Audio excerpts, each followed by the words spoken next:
Olunaku olwaleero Congress report y'eggwanga erya Kenya emaze okufuluma. Congress report ya Kenya efulumye. Naye nakugamba nti kasita olaba Congress report eno ng'ofulumye omanya si birungi. Nkiddamu omanya si birungi. Then ekyokubiri kye tugenda okwogerako kwe kwewambako omwami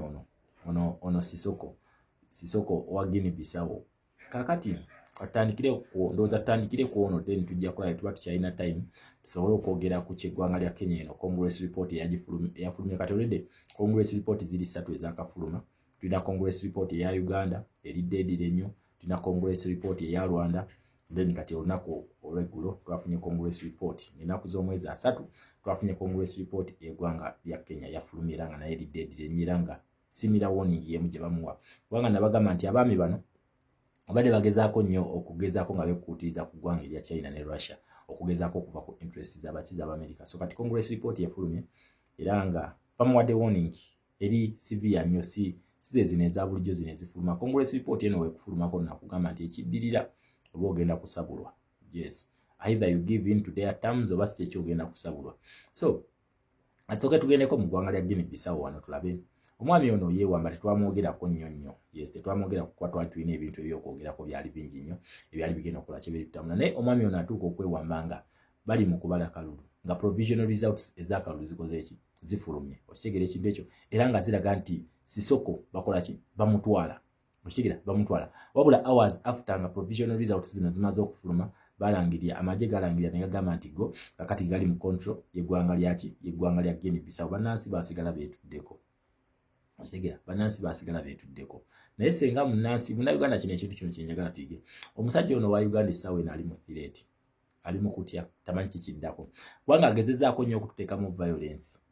egaanye kuba asobole okulangira ekintu kye bayita state of emergency. Amagye gagambe kati tutekinze over paka embeera situation ng'ekoze ki ngeze mu nteeko ensonga. Lwaki batusindikamu ab'amayinja ne bakuba poliisi, then poliisi nejja netta abantu baffe nga ab'amayinja baabwe. Okitegera ekintu ekyo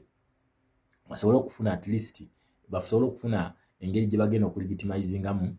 state of emergency. Okitegera ekintu ekyo naye tugibamye. Okitegera kati omwami ono n'amagye naye obunkenke bwabaddeko ono Sisoko ow'eggwanga lya Guinea Bissau. Okitegera naye bw'ati wabaddewo era nga bakukakasa nti okuwambibwa kwe oba okwewamba kwe kwabadde kulinamu yabadde akulinamu omukono. Kati just imagine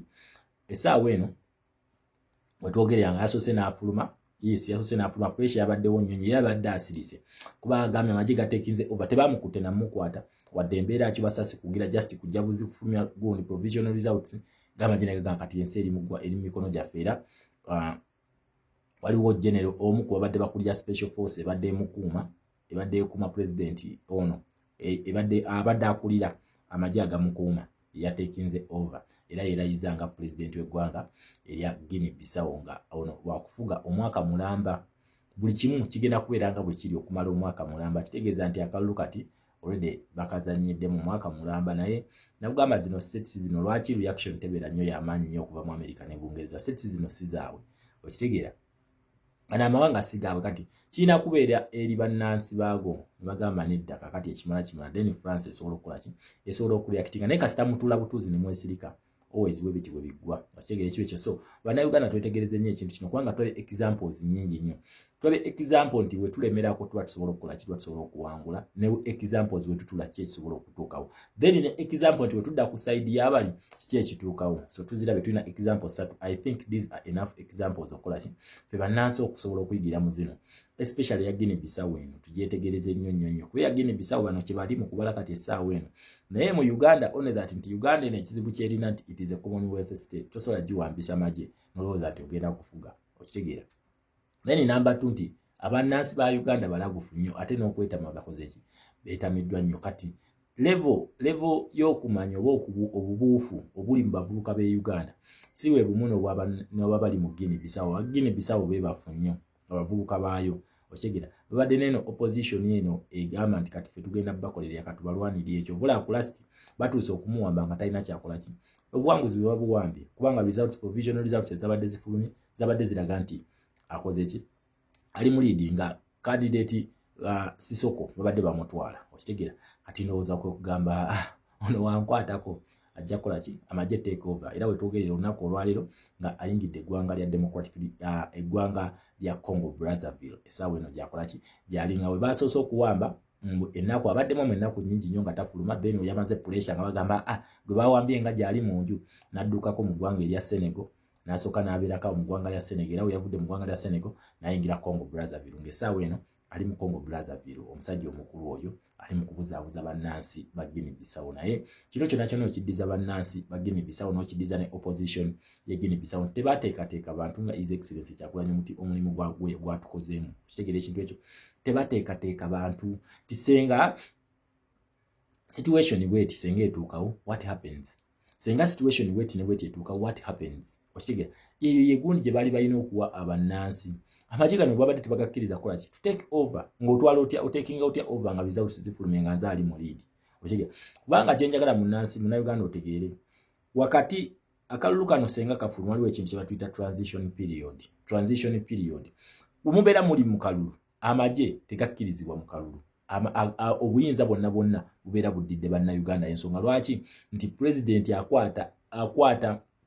instruments of power n'aziwa Ssaabalamuzi okitegeera n'aziwa Ssaabalamuzi kati mu kiseera ekyo nga muli mu kalulu obuyinza bubeera n'abantu musalawo okitegeera wabula bimala okusalawo bakwata instruments of power zino ne baziddizaani president nga mumaze okukola ki nga mumaze okusalawo kati bannansi kye tulina okweteekateeka nti ono bino byatutiisatiisa wano essaawa eno si president wabula abikozesa kiwaanyi kye abikozesa kwagala olw'okubanga yazimba system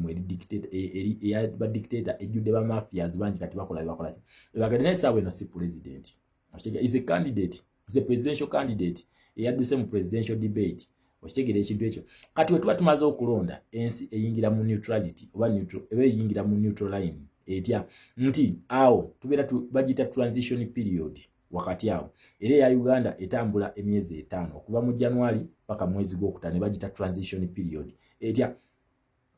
ono abeera ali mu office abeera ali kusiba nguguze afulume wabula n'ono abeera mu office ono agenda okudda mu office naye abeera asiba nguguze ogenda okuyingira ki office that is called the transition period eno tewaba era dawo ensi ebeera mu neutral kubanga ono tagenda kuyisa orders era ebintu bino byabagenda okukola abireka ku mmeeza government ejje ekole ki ebikole senga tubadde mu nsi ng'efugibwa amateeka ababireka ku mmeeza ono ajja abikole ono nalondamu ebirungi ebinaagasa eggwanga n'abikola ebitatugasa n'akola ki n'abiteeka mu kasasiro kubanga tumanyi nti buli government ejja kutuukiriza manifesto yaayo okitegeera ebyo oba obweyamu bwabwe eri abantu okitegeera ekintu ekyo kati ekintu bwe kiti kirina okubeera bwe kiti bwe kibadde nga kikola ki kitambula naye kakati awo kati ffe batusiriwalizaawo era wanene bakugamba kakati ono kyagenda okukola simanyi gavumenti yaffe ejja tambula paka mwezi gwa kutaano that is called transition period okitegeera bwe bagiyita so saagala munnayuganda bakusiriwaze kati omwami ono essaawa eyo yakutte obuyinza n'abuzza mu magye naye bannansi okibanenyeza nkugambye era n'okinenyeza neki ne opposition nti ye ebadde esirise singa bategedde nti ffe tuli mu lead nga bateekateeka bulungi abantu bannansi ba Guinea Bissau at least bandibadde bakola ki bandibadde bafuna ekintu kye bakolawo ku preventing obuwanguzi bwabwe okukola ki okubba kuwono yakibadde akitegedde nti akola ki nti agenda kino kye nabagambye nti ono abatiisatiisa n'ekintu kyakyasinza okutya ke kalulu nkiddamu teri nakyemalira atatya kalulu taliiyo tola nti balina emmundu balina ki kati nakyemalira ono omugamba nti ngenda kukwata emmundu nkulwanyisa kkiriza mulwana kubanga ki abeera akimanyi nti alina amaanyi mangi n'emikago gyazimbye mingi nnyo egisobola okumutaasa okweremeza mu buyinza naye ate akalulu ke kakyasinza okubatiisatiisa kubanga kukabeera ku mateeka under democracy bakugamba nti every kubanga bo bakuwa nti 0 to 9 gwe bakuwa kati gwe ekisanja kyosobola okukiteekawo wakati wa 0 paka ku 9 tekisukkaawo nti nze ngenda kufuga emyaka 11 12 10 nedda ofuga wakati wa 0 paka ku 9 kati gwe n'olona Museveni yalonda 5 ensenda azifuga 7 abalala 6 so n'emabega kawo twamulabako ng'ayagala okubyongeza nemugamba nedda walonda dda okitegeera kati gwe awo wobeera okola ki wobeera ofugira naye gy'olaba nti okuba kubala 5 naye omuntu asobola okukalakata kati Museveni akalakasa abantu okumala emyaka 4 akuba 5 5 weginagwa tujja mukyusa 5 ne giwera 10 tujja mukyusa 5 ne giwera 15 ne mugenda paka mwana Mchige chiyo chinsonga laki kulunga tukirize 5 gino kutusiriwalirako tugenda kukiriza kutusiriwaza tukoma ku gino ebyampuga yabagamba ti ate ataddewo reforms omanyi reforms zino zijja mpola kati government zino kutula ziteese ono tuba tumulese twaba waya ati obuyinza tebakusiriwaza kigwa kati buno wakigwera so mbadde njagamba nti bannakyemalira bano batya nnyo akalulu batya akalulu kubanga kamujjako legitimacy kagimujjako ate wekakujjako legitimacy mu nsi yonna oba owedde kasita kakulema okubba wekakulema okubba kubanga senga akalulu kano kabeera kangi ne wabeera citizenship participation nga nnene nnyo nga magnitude bannansi gye baviiriddemu okujja okulonda y'amaanyi nnyo tosobola kubba akalulu kano kakulemerera okubba kubanga kabeerako ekintu kye batuyita international intervention especially kati kana aka Uganda kalimu ekintu kye bayita international intervention omwami ono akalulu kagenda mulema okubba singa tunaavayo ffenna ne tulonda baagala milioni 21 milioni 22 yes zonna whatever the case is tugenda kulonda ffenna tugende tulonde tumukuba akalulu nga kangi kale akabbe akalulu akangi tebakabba so tebakulimbalimba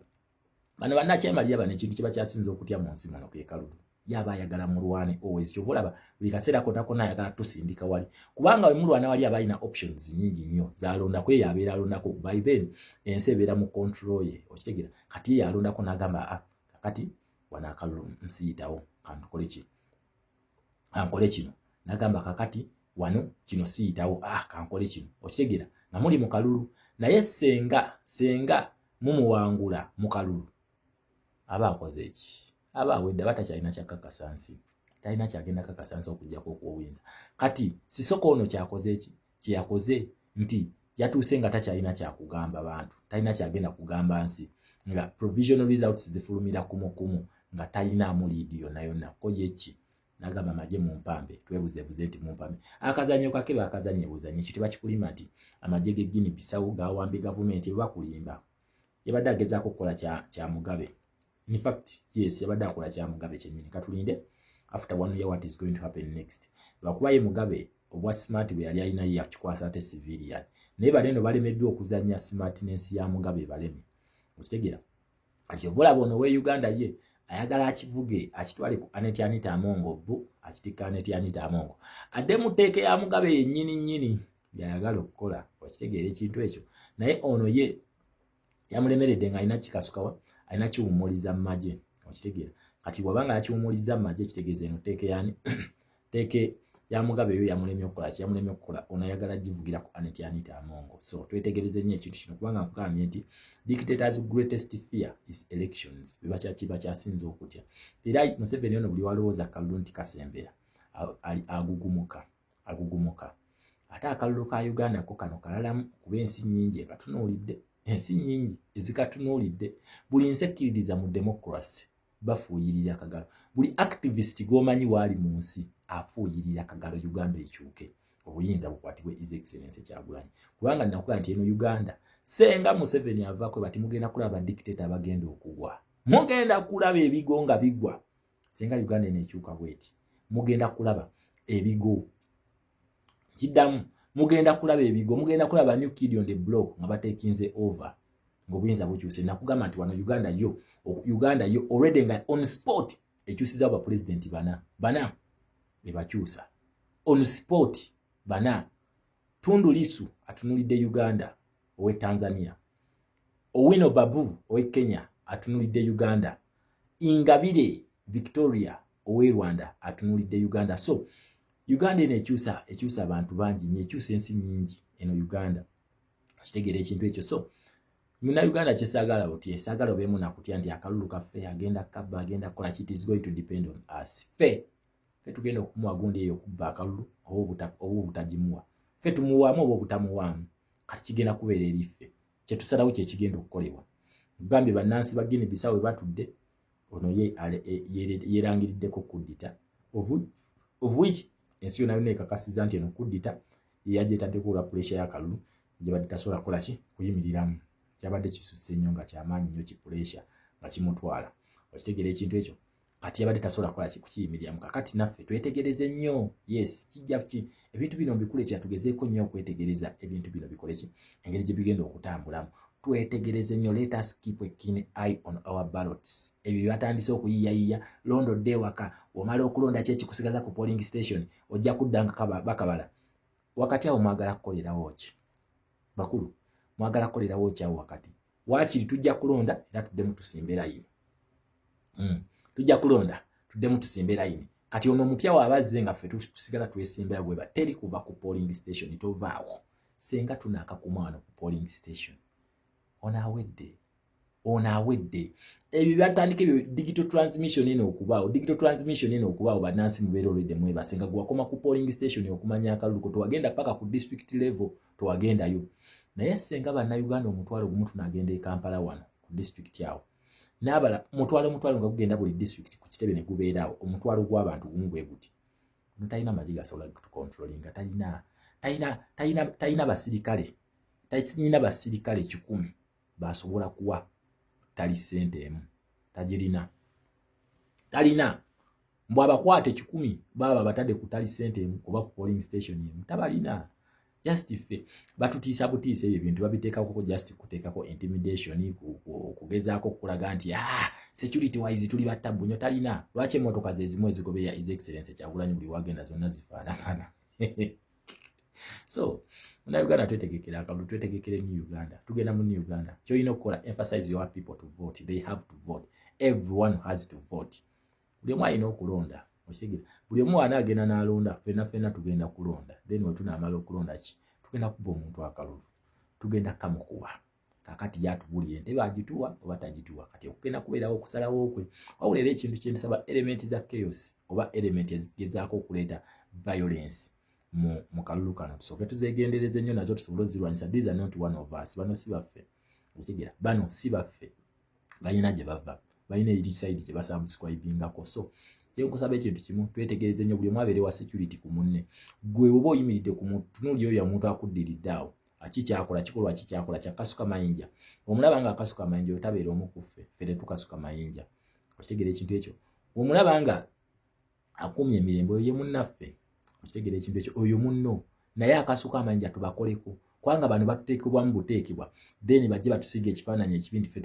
tukola ki ffe tukasukira poliisi amayinja kubanga ono nkugambye ono ayagala violence kulangirira state of emergency alaba banne bagenda kati ono w'Guinea Bissau ye at least abadde successful yeewambye tebamukutte then n'agenda e Senegal wavudde Senegal kati ali mu Congo Brazzaville mu kaseera katono nnyo mugenda kumulaba nga zeewa ngaze mu Guinea Bissau in fact ayinza n'okuddayo mu politics waayo okitegeera ekintu ekyo so we bati basiriwaza abantu manyize bano badictator bano nakuka badictator bano bakyasinza obusiru naye tebu babeera balowooza nti basinga amagezi buli dictator alowooza nti ali smart nnyo okusinga kwaliwa okusinga kuna naye ng'ate bonna balina akatabo kamu ke basoma akatabo aka kamu era bu paragraph ekyasinza obbanyumira ey'obutayiga gye basinga okusoma bonna ne balemezaako nti ffe twayiga ekyatwala Gaddafi twakiraba nti ye gwokiyigiddemu ki tewali okitegera tewali Gaddafi teyali smart nze ndi smart osinga Gaddafi nti ekyatwala Mobutu Sese kuwaza banga wakitegeera kumanyira abantu nti ye gwoyizeemu kya tewali nze kambalumya obwavu then ffe tukoki naye nambavuga ne Mobutu Sese ku yabalumya obwavu Mobutu Sese ku teyalina mundu zimala okay always keka katabo ke basoma ne paragraph eyo yesinga okulaki yesinga okubanyumira ate nga ye paragraph ate nga ne bano ba democrats banene oba ba revolutionaries always nabo basoma akatabo kikamu lwakuba abamu ate basalawo ne bakavaako ne balonda hard way oba ne balonda the most difficult means okulaba nga bakolaki nga bakyusa obuyinza of which it is impossible tekisoboka ku gundi eno olina kukola kyo olina kuyita mu mateeka wanu kiminimizing abantu okufa kitegera kiba minimizing ate ntu kikuwa legitimacy n'ojja mu bukulembeze naye nga tolina misango njagala otunuulire faye teri musango kati gwe bamuvunaana nti wakola kino ng'ojja ono tumuvunaana okuva mu nsiko y'eruweero tumuvunaana byakulirayo ebikolobero mu nsiko y'eruweero tubimuvunaana okuva eruweero paka kati we tuli wano leero ajja akola misango okitegera kati ffe tujja kugenda awo mweyo gundi obulamu abatusaba hard way ffe tubagamba ffe tumanyi ekyokukola tumuggyeko peaceful asobola okuvaako nkiddamu ebyo tobeera na doubt yonna yonna nti tasobola kuvaako asobola okuvaako nga lwaki tavaako akalulu kake ye oba tavaako lwaki akalulu akagenda mu akajja obujja agambe atejja kubeerayo kalulu mu Uganda then awo tutegeere nti ono gayi w'amaanyi nnyo akalulu tasobola kukola ki akalulu tasobola kagira tasobola kabeeramu okitegera akajje nawo yakigezaako kikola okukajjawo okusiriwaza nti tulondera mu parliament okukola ki tulonda bampuuga byagaana okitegera byagaana so ze munnayuganda ekintu kyekugamba era kyenjagala okwekasa nti akalulu kajjako Museveni kamuggyako era tugenda kumuggyako era ogenda kukirabako nga tukoze eki nga tumuggyako wabula kye tulina okukola tulonde ffenna tugende tulonde nkiddamu tugende tulonde ate we tulonda tetuvaawo tukeekuumire njagala ziwere essaawa nnya nga Uganda yonna yonna ekutte pate after pate okitegera pate ku pate teri kuva ku kkubo paka nga His Excellency Kyagulanyi Ssentamu Robert amaze okulayira. Nkiddamu we batuwa victory yaffe ne bagituwa tugenda ku celebratinga paka nga alayidde. We batagituwa tugenda kulwana paka nga tumutadde mu ntebe. That is there's options zokka ze tulina. Either way teri kuva ku kkubo. Oba bagituwadde oba tebagituwadde teri kuva ku kkubo paka nga ayingidde State House. Ekyo kye mbakakasa. Ate omweri ebbanga ebyo tujja kukozesa n'abali ebweru mutandika okuyingira Uganda mutwegatteko ku zippate. Okitegeera ekintu ekyo mutwegatteko ku zippate Mbuweda amaze okukola ki ng'amaze okulangirirwa. Wabula batamulangirira era nawo mujja kwegattako. Mujja kuyengeri gye muyingira wano kubanga oguba kugenda kuseka paka kuwulira bubi. Either agenda butuwa forcefully or peacefully. We want change. Tukooye enough is enough. Mananga basajja batunyigiriza. Bwatananyigiriza nkakasa naawe ali ebweru you feel it owulira nti kyekyo. Okitegera nti kyekyo omusajja atunyize okitegeera.